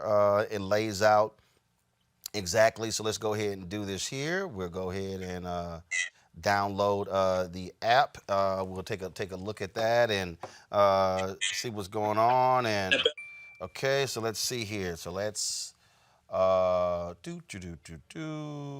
download that. And so so I see on here, you say it's free to play and everyone has a chance to win special prizes. Watch the best entertainment produced by millennial content producers from the campuses. HBCU Hang Time connects friends and meets new people. You can also watch video content up close and tune in with English or Spanish commentary. Yes, the goal with the app, it was an organization out of New Jersey that helped me build this app. And really, it was really more, the app was built more, as you heard the word hang time, more as a social type where you would have groups that could come in. So when we're creating the app around different schools, if you're an HBCU alumnus, for Central State University, you could time in with your group and create conversations within the group about different things. And we were basically trying to grow that between the 105 historical Black colleges, and along with provide content that we felt would be adequate to the universities. Now, what we've extended is gone and created a digital channel. If you get a chance, or you can go to our website, Roland, and go to hbcugo.tv, and you can go to our website and you can see some of the programming that we're running now on our Roku app. If you want to check that out. Guys, so you have app in the App Store, Google Play, Roku, what other devices? Apple TV? Apple TV and Amazon. Okay. How many folks have actually signed up thus far? Well, right now, since we're free to, we've had it up since on the Roku since February. All I can tell you right now is we're in front of 60 million homes, and the number we got is that we've got almost about 3,000 to 4,000 have been chiming in on it. Okay. Curtis Simons, I appreciate it, man. Thanks a lot. Appreciate it. Thanks, Roland. Thank you. I think, real quick for our panel here, Eugene, I'm going to go to you. This is, the reality is this here. We as African Americans are driving content, driving development on so many other platforms, but we also have to get to a point where we are looking at what is ours. One of the reasons I created this segment every Wednesday to talk about Black tech is because we need to understand what's happening with us out there that we own, that we control. Absolutely, absolutely. I mean, it's on us to bring value to our platforms and to our avenues. And look, that's how you build a legacy. That's how you build channels of communication, channels of media that you control, that you can, get information out there. I mean, could you imagine? I mean, we went through it after, the News One Now situation, and here we are. We own, you own this. This is our media. This is our network. And the thing is this, Black content creators, as drivers of a lot of these platforms, have to, there has to be a way figured out that you're going to, where you can, where, on some cases you have the freedom to create what you want, how you want, but in the other cases, your content is protected in a totally different way than it won't be in other platforms. All right, then let's go to Cleo. Cleo, your thoughts on why these Black tech platforms matter. The platforms matter a lot. Black people have never had any dearth in genius, talent, capacity. Where we have a dearth is one thing you mentioned a lot, Roland, which is so important, is being trained to be progressive, being trained to be thoughtful, having a critical analysis about cause and effect and the importance of voting and the macro outcome of voting beyond just the president and including the president. Our children, frankly, in too many cases are not raised to win. They're raised to get a job, they're raised to go to school and work for somebody, and they're raised to be an employer and a pawn. We don't raise our children generally to be powerful, to love themselves, to be self-sufficient, and to be leaders, and to have the backs of Black people. I used to be a consultant to Morehouse College about, some years ago. Well, I got to edit what I was going to say because I already said too much. Well, the bottom line is this. Our students and even HBCUs are being trained to be great students. Some of them do well academically, some of them excel intellectually, but a lot of our students are not excelling in terms of learning to value being Black. You already know that when it comes to alumni donating to their own schools, when it comes to a lot of HBCUs, a lot of students relative to other schools are not giving back because from my perspective, they question the value of anything because it's Black. There's people who, as brilliant as you are, and as important as your show blatantly and materially is, there's people, because of its cosmetics, are questioning its worth who are Black. Part of our work toward getting Black people to get beyond the rut that some of us are in this instance, in terms of voting and taking it and making sure whoever's president is accountable to us, is that we have to look at these and unpack these emotional, self-conceptual paralysis that we have that gets in the way of us taking care of ourselves. Because no matter how brilliant you are intellectually, if you're culturally broke or self-conceptually in question about your worth, you're not going to get up and take the advice that you just gave, which is winning advice. So in closing, we have to start doing the work on Black self-conceptual health and getting Black people to unlearn the anti-Black unconscious so we can learn to be proactive and be powerful like everybody else, because like these platforms are available to us, there's always been something available to us that we didn't necessarily utilize because there's too many of us, Roland, who are in question of our worth and who are subject to concern about the white gaze. I'm talking about G-A-Z-E, not G-A-Y-S. We're concerned about a white gaze and whether it's going to approve us or not, or have backlash or not. And that kind of mindset gets in the way of us having the power to take advantage of our genius and what we have in our very reach as a people, including these platforms. Yeah, I don't disagree with you, although I would say that HBCUs certainly try to address that issue when you're competing not against each other, but against people that don't look like you in the workspace, because you certainly don't get it at majority schools. But that's a longer discussion. They don't get it at some HBCUs too, Scott. Pardon me? They don't get it at some HBCUs too. Some HBCUs are Black learning centers that are predominantly Black. But they're not. One professor told me one time, he said, we create great students. Our students do well intellectually, but they don't necessarily do well as soldiers for Black power, economic power, and political power. All right, Scott, final comment real quick. Well, I mean, Black tech, we don't have a reputation. All we hear, there are not enough Black people in tech, and that's just certainly not true. But the importance of Black tech in this segment and what you're doing is that we tell our stories, not his story. And we are so disconnected and disaffected, it connects us to each other, to excellence, to trailblazers, or even just the average Black man and Black woman. So that's super important. Most people get their news and information from where? Technology and the internet. They don't get it from newspapers or even mainstream networks or TV networks anymore. And so you're way ahead of the game, and we want more people to be doing what you're doing going forward. Next Wednesday, I had a conversation with him today. Of course, all the chatter about, the battle between Teddy Riley and Babyface. Well, guess what? Teddy will be with us next week. And wait till you hear him talk about the tech platform that he has where those future battles can take place. Eugene, Scott, Cleo, I certainly appreciate it. Thank you so very much being with us today. Folks, when we come back from this break, Wild Out Wednesday. Got to have a little fun. Comedian Alycia Cooper's up next on Roland Martin Unfiltered. You want to check out Roland Martin Unfiltered? YouTube.com/Roland S. Martin. And subscribe to our YouTube channel. There's only one daily digital show out here that keeps it black and keep it real. It's Roland Martin Unfiltered. See that name right there? Roland Martin Unfiltered. Like, share, and subscribe to our YouTube channel. That's YouTube.com/Roland S. Martin. And don't forget to turn on your notifications so when we go live, you'll know it.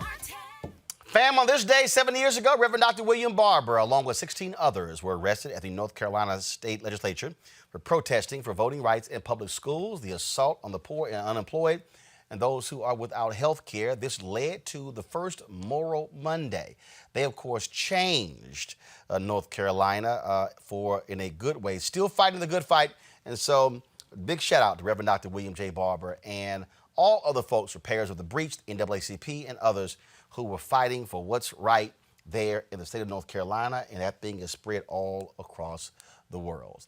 All right, folks, every Wednesday, we try to have a little fun, have a little light when it comes to our segment Wild Not Wednesday. Joining us right now is Alycia Cooper. She's a comedian and filmmaker who joins us now. Alycia, how you doing? I'm good, Roland. How are you? Doing great. You also got a new film dropping on Friday. It's called Trade. Yes. All right, y'all. And I'm so excited about it. Here's a clip. It's a psychological thriller. Here's a clip.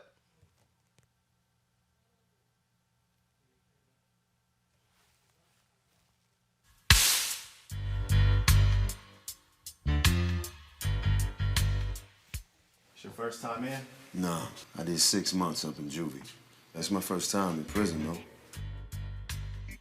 My wife is a doctor, and I have 2 beautiful kids in private school. Any of these are cellmate? He doesn't have any family. He never has visitors. That's so sad.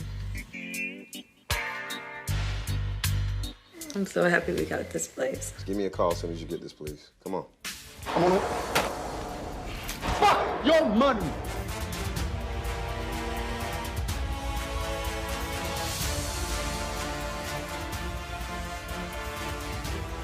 He who come out and have made an atonement for himself and for his household.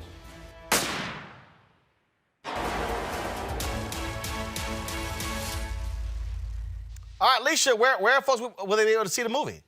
They'll be able to see it on a new streaming service called Urban Flix. URBANFLIX. They can see it on their laptop. There's a 7-day free trial starting this Friday, which is the same day you can see the movie. Urban Flix. Yeah, and you can get it on Roku, your app on your phone, or your laptop. All right, did I see Buddy Lewis in one of those scenes? Yes, you did. Why the hell would you have a charity case in your movie? Was he free? Let me tell you. Was he free? He was not free. And Buddy was actually an executive producer. But let me tell you, Roland, the first time I came to LA in 1996, Buddy was running the belly room of the Comedy Store. And I begged him to put me up first, and I bombed. Buddy went up behind me and ripped, making fun of me bombing. And he brought the room back. And I never forgot it. And we ended up working together on Magic Johnson's late night talk show. And I reminded Buddy, I said, I'm the one you fried that night for bombing. And Buddy and I have been friends ever since. Well, Buddy's an Omega. He bomb all the time. So, you know, and yeah, I'm going to send him a text in a second. My goodness, my goodness. All right, so we've been sitting here looking at all the craziness that's been going on. So here's the deal. Somebody put this out today. I think The Root did. They said if there was a Michael Jackson-Prince battle, who would win? Now, folks got mad at me. I'm sorry. I think Prince and Michael will go head-to-head on the fast stuff. It's going to be over once you get the slow stuff. Michael Jackson ain't got enough slow jams to compete with Prince. Sorry. No. Me and you are on the same page with that. Adore? How can you beat Adore? Insatiable? Like Prince, I ain't never been with a woman who said, baby, put on that Michael Jackson slow jam. That ain't never happened. Yep, even Michael, you and me are on the same page with that. There's no competition. Now, the fast records, Michael got you. We got to admit, though, there was only one of them that we used to dress like, and that was Michael Jackson. We all had that beaded jacket with the 74 zippers, wasn't a pocket nowhere on the jacket. I don't know, because here's the deal. There are only two groups / artists who could dictate your dress code. Frankie Beverly and Maze and Prince. You gonna wear purple. Mm-hmm. I mean, your ass grown. You ain't wearing all them damn zippers on your jacket. We wore the Michael Jackson. Hell no. We wore the Michael Jackson. I went to the clothes, Jackson's Victory Tour concert in Houston. I wasn't wearing them damn high water ass pants with some white socks showing and a red ass zipper jacket. That wasn't going. I'm just letting you know that wasn't gonna happen. So, but I will agree that Prince commandeered an entire color. We know that Prince owns purple. Right. We completely know he took purple before the color purple. If you went to a Prince concert, you wore purple. You go to a Maze concert, white linen will sell out in the city. That's true. You got it, Roland. So how you dealing with this quarantine? Oh, I'm not dealing with it. My fingernail. Look at my fingernails, Roland. I mean, this is so sad. I got a unibrow, a beard, a mustache. Ain't nothing cute going on around here. You know, this quarantine is killing me. I'm used to having my feet in the street. As soon as I leave out for essentials, I start sweating already because I swear I got the Rona. I've been out the house 2 minutes and I got it. I'm running back in the house. This is sad. This is worse than any horror movie we've ever seen. Well, so I understand. Why can't you just go to YouTube and learn how to do your own nails? YouTube, because I already got to go to YouTube and learn how to do my own hair. There's a few things that come in front of that. I mean, I'm YouTube tutorial meals. I've never cooked this much in my life, Roland. Look, I keep hearing women complain about hair. That's why they make hats. You at the house. Who the hell gonna see you? And let me tell you, I've been living like ain't nobody gonna see me. You know, I don't understand. It's been real sad. Hey, look, Janet Jackson look cute as hell in the baseball cap. I'm just saying, look, I've seen some sexy women in the baseball cap.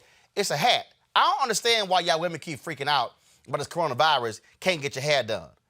Wear a hat. Y'all can wear church hats. Y'all go get you a Dorothy Height church hat. You can get you some baseball hats. You can get a helmet. You can get a construction hat. I don't understand what the problem is with y'all and like somehow your life is going to end because you can't go see Tamika doing your hair. I just think we got into this routine. You know, and anytime your routine is shook up, you get shook up. But one thing about this coronavirus, we are learning a whole new way of living. I've gotten so much accomplished in these last 6 weeks. I'm writing. I'm doing all kinds of stuff I never would have done, had this coronavirus not hit. So in a way, it's turned out to be a good thing. You get to reconnect with family members you haven't had time to talk to. It's going to, in the long run, we are going to look back on this time and realize it was actually a good thing. Well, again, that's why I keep trying to explain to people. I mean, I don't think people look at this whole thing wrong. They say, do you realize how much money sisters are saving by not going to get their hair did every 2 weeks? Yeah, it's funny. I'm watching my checking account increase because I can't go spend nothing. So, yeah, I can't get my nails done, my toes done, my brows done. We sisters, we can go invest in some stock after this thing is over because we can't spend. I know husbands are real excited that their wives can't spend. But you know what? We done also figured out how to get online. I done bought all kinds of cockamamie stuff online because I can't get out the house. I done bought some exercise equipment that look plumb crazy because I can't get out the house. So we done found another way to spend. Okay, you bought some exercise equipment. Have you used it? Well, it just came 2 days ago. No, I have not used it. It looks crazy. But I'm gonna use it. It's purple. I'm gonna use it. I don't understand. It's purple? It's purple. Oh, so you didn't get one dressed up like Michael Jackson? No. No. So, I had nothing glitter. Okay, I don't understand. How it come in 2 days ago? Is it still in the box? No, it's out of the box and it's out of the wrapping. It's this little thing where you put your feet in it and you pull back. So you're doing sit-ups and there's other things you can do. Yeah, Alycia, it has it's called a rowing machine. No, but it's not that good. It's not that. That sounds more expensive than what I got. What I got was like $30. You put your feet in like bicycle things and then you pull back on this tension rod. So it ain't that expensive. So what you're saying is you bought you a cheap ass piece of exercise equipment that likely That's what I'm saying. that likely don't work the moment you pull it out of the box. But when you're addicted to spending, it all makes sense at the time. I can't adapt. I can't. I don't even know what that. I don't even know what the hell that is. I don't even know.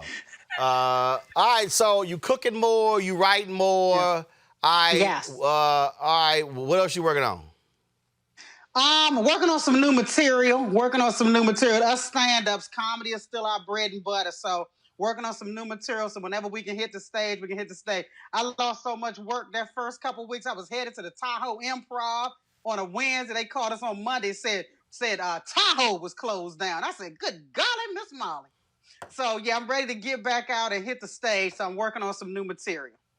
All right, then. Well, first of all, where can folks reach you? Where can they cash app you? What's your info? My Cash App is TRIU, M as in Mary, F as in Frank, ANT. And they can reach me on AlyciaCooper.com. They can reach me on Instagram, Alycia Cooper, and Twitter, Alycia Cooper.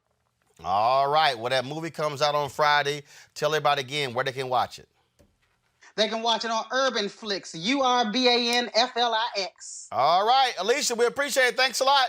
Thank you, Roland. Always good talking to you. All right, have a good one. All right, folks, before we go, I want to be sure to read off the names of the folks who have supported our show. We certainly appreciate what they do. And so let me go ahead and find the email here. My man Keenan sent me the email with the names.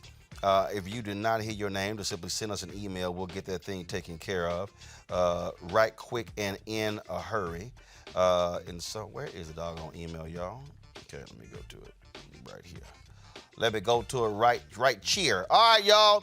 Here are the names of the folks. Anisha Newell, Casey Pitts, Sharna Washington, Cheryl Bloomfield, Crystal Chester, Darnie Stanfield, David Logan, Deborah McNair, Don Perrion Smith, George Brown, Joe Curtis Grubbs Jr., Karen Paris, Land Communications Corp., Love to Praise Ministries, Mark Wheeler, Monique Dream, Norvale Molex Jr., Rhonda Dudley, Roosevelt Carey, Sahira Threats, and Vonda Jackson. Folks, if you want to support our Bring the Funk fan club, all you got to do is our goal is to get 20,000 followers, contributing $50 or more for the year. Comes out to $4.19 a month, 13 cents a day to support what we do, giving you the kind of information you're not going to get anywhere else with our experts, with our guests.